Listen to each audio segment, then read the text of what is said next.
Hi, I'm Dan Blizinski. I'm the Director of Open Source Strategy here at Openwater.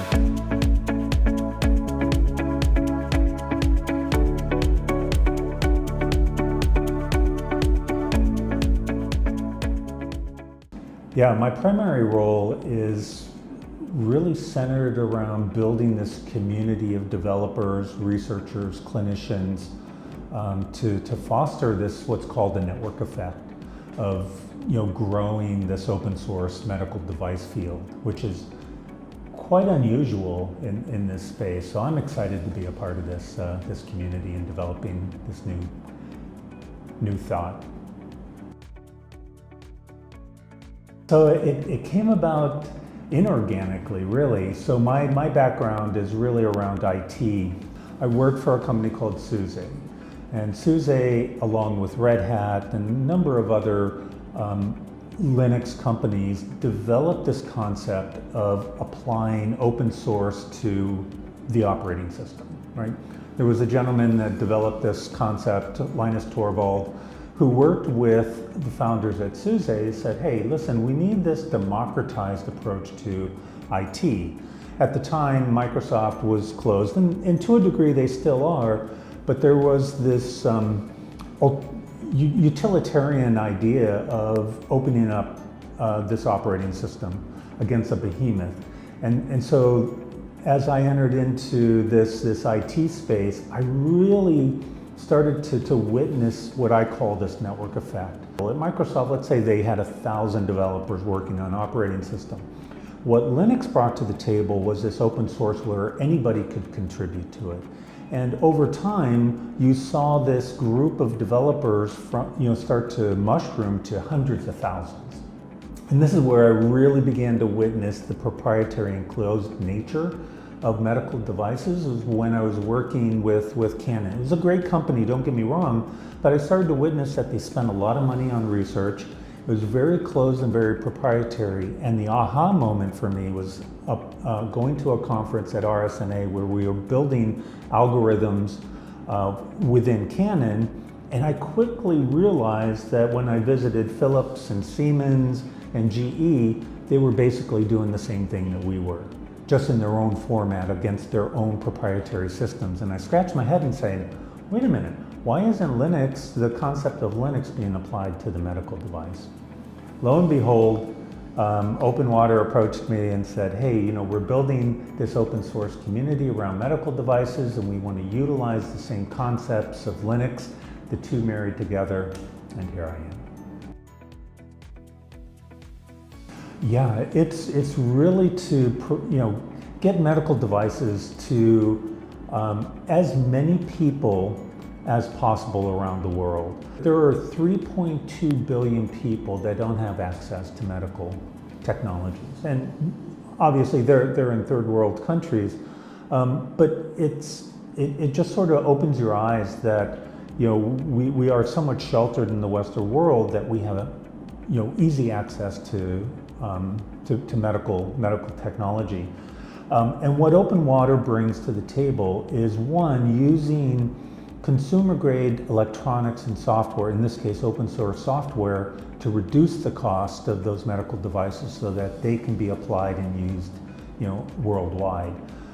I see Openwater fundamentally changing the landscape of medical devices and making it more affordable and useful. And we can do that by reducing the cost, making it open, having a large value of contributors contributing to our technology, so that we're just not the only ones improving on those devices. That is empirically, the fundamental tenet that really drives Linux. And I'll go back to this because when Linux started as an operating system, that's purely what it was. And it was really to counter the effects of Microsoft and other closed systems like Sun. That concept began to emerge and started to go into other devices. So think about an Android device. What powers it? Linux, embedded Linux. Medical devices are typically Linux and open source. What we designed at Canon was based on an open source Linux concept.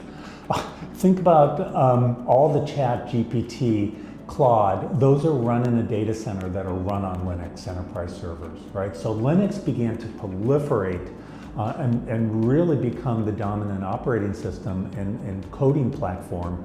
In fact, Microsoft in their baseline operating system changed to what's called Windows WSL, Windows Service on Linux. So they've embraced the whole concept of open source as well. So now let's extend that to the medical devices.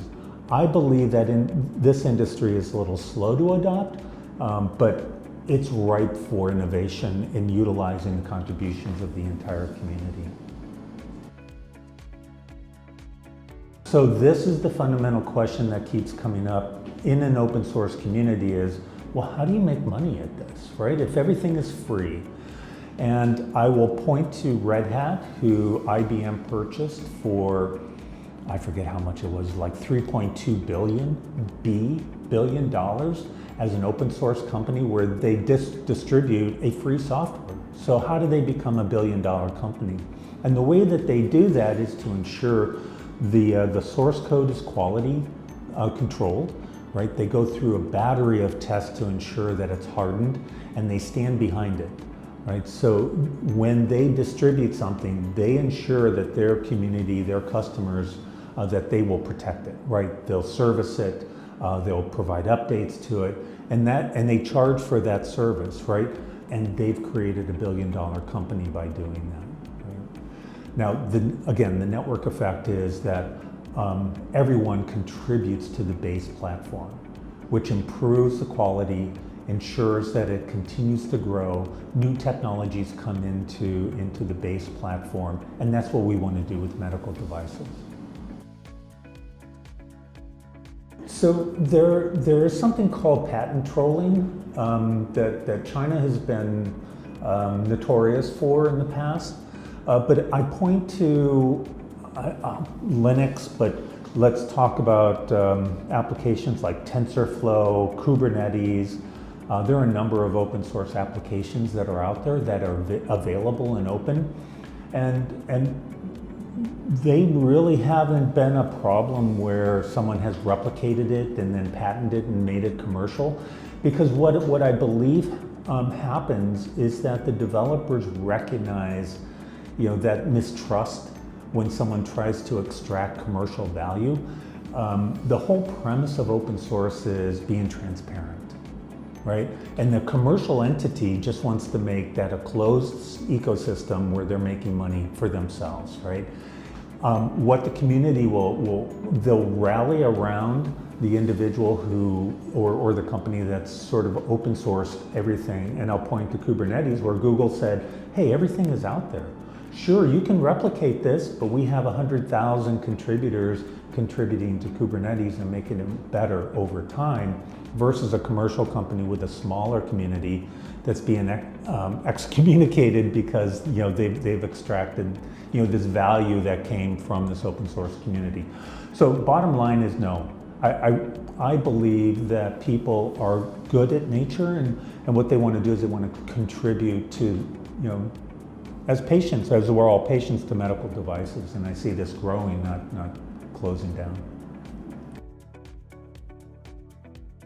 Yeah, so there are a couple of avenues here that we need to be cognizant of, and that's anonymizing the information in the data sets that are collected from researchers and clinicians.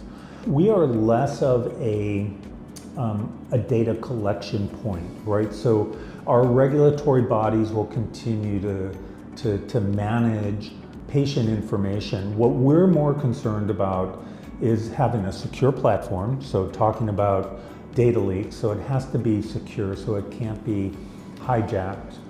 But then also we want to grow the platform without the patient information on top of it. So there's a couple layers, right? What we're developing is both the software and the hardware in a modular form that's open and transparent, and then having our community of contributors, whether it's researchers or clinicians, contributing to the protocols of how those are used.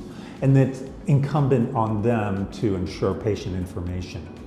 We need to ensure a security layer so that it can't be hacked and it's secure. It's getting the community to recognize. So we're at the infancy. I consider us sort of like the early Linux environment, right? Where we're trying to evangelize this whole concept around open source. And there are plenty of open source consortiums that are out there on the medical side. But when I talk to contributors, they're like, wow, that's a really novel idea. No one's ever done that before. So we're really early stages right now, and it's trying to encourage researchers and clinicians to begin contributing to the open source platforms that we have, and then making them fully available, right? So we're creating the infrastructure, we're creating the interest. I think that's the biggest challenge right now, is just getting people to understand. You know, we want to grow this entire medical device space, and we need your help to do that. What I'd say to the researchers and clinicians is reach out to us. Oh, I love the energy. We're a small group. We're revolutionizing an industry that's been, you know, privatized and just proprietary for so long. I really believe and passionate that we can make a difference in the world. Awesome. Thank you so much. Thank you.